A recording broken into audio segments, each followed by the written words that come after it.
Oi, pessoal. É um prazer estar aqui com vocês mais uma vez com o nosso Papo em Dia, diretamente do Hipermídia, da Universidade de São Caetano do Sul. Hoje, no nosso Papo em Dia, nós temos dois convidados, Marcelo Fará e a professora Priscila Perazzo. É um prazer estar aqui com vocês. Prazer todo nosso. E nós vamos abrir a nossa conversa de hoje sobre um assunto que hoje em dia está suscitando muitas dúvidas. Por exemplo, Marcelo, ele é sacerdote da Umbanda. Então eu queria fazer primeiramente uma pergunta para ele e depois a professora Priscila vai fazer a sua pergunta também.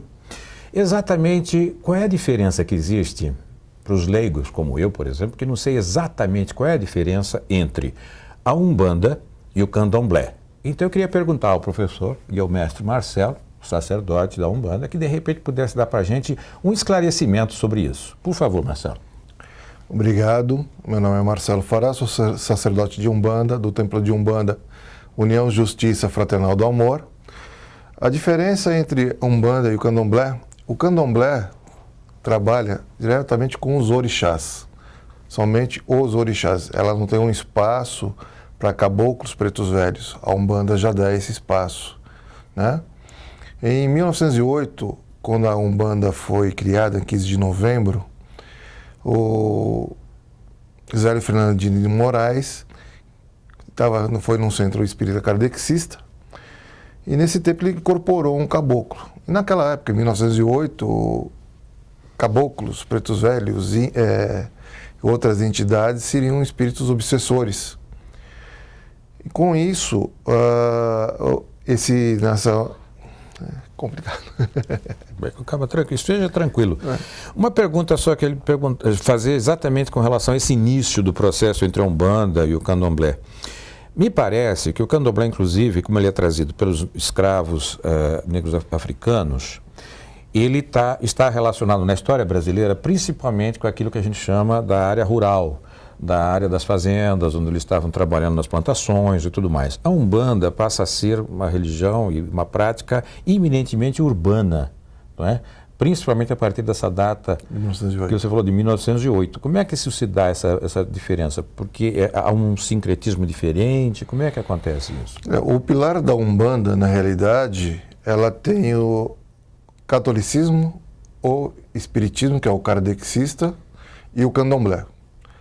O candomblé nos deu os orixás, o kardecismo nos deu a incorporação, a mediunidade, e a Igreja Católica, o catolicismo, nos deu o sincretismo. Então toda essa união foi da onde nasceu a Umbanda.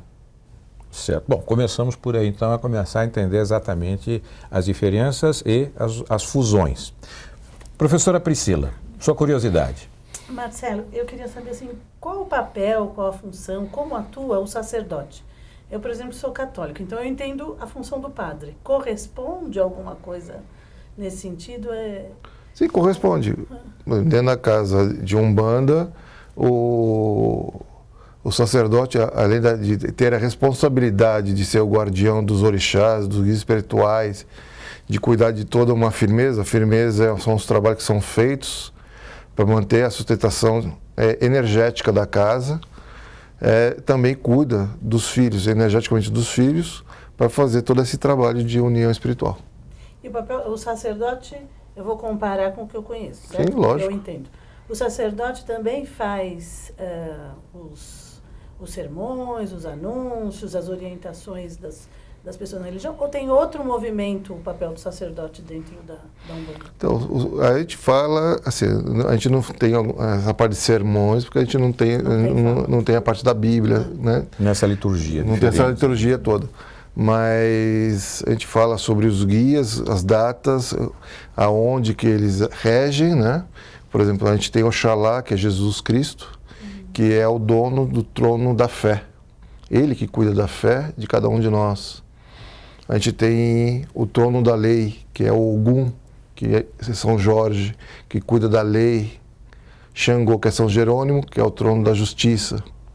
Então, assim, a gente tem 7 tronos com 14 orixás, positivos e negativos, para que possamos fazer, né, todo um trabalho.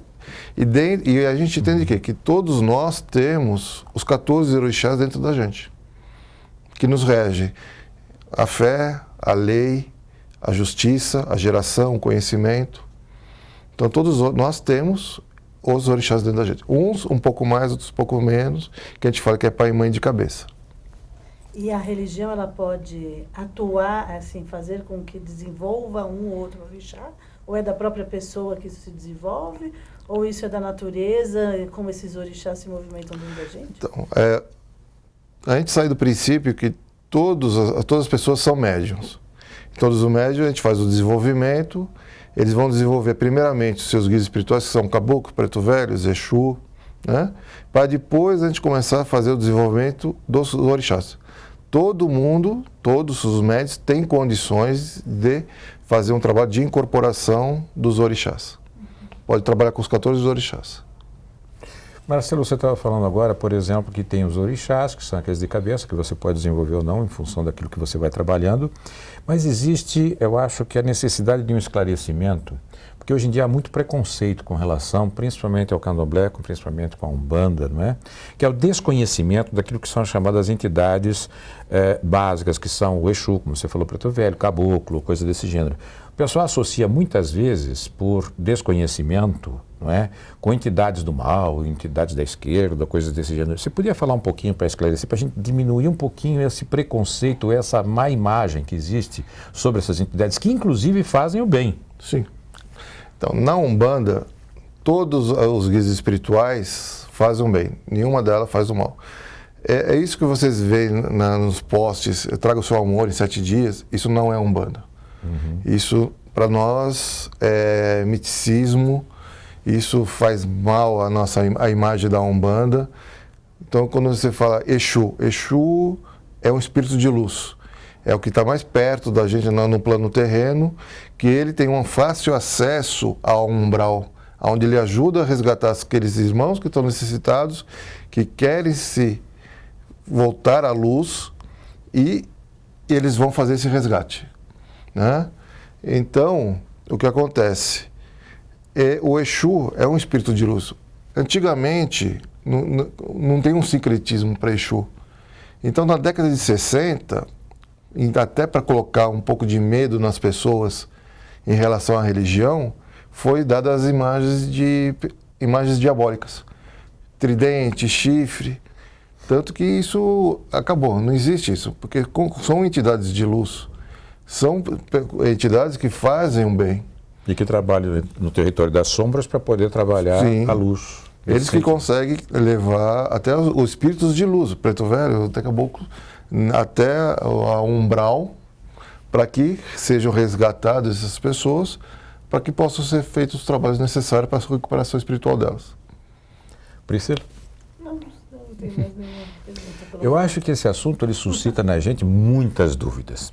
Eu gostaria que você acompanhasse no nosso Papo em Dia, no próximo capítulo, onde a gente vai discorrer um pouco mais sobre essa questão da fé e sobre as questões da religião.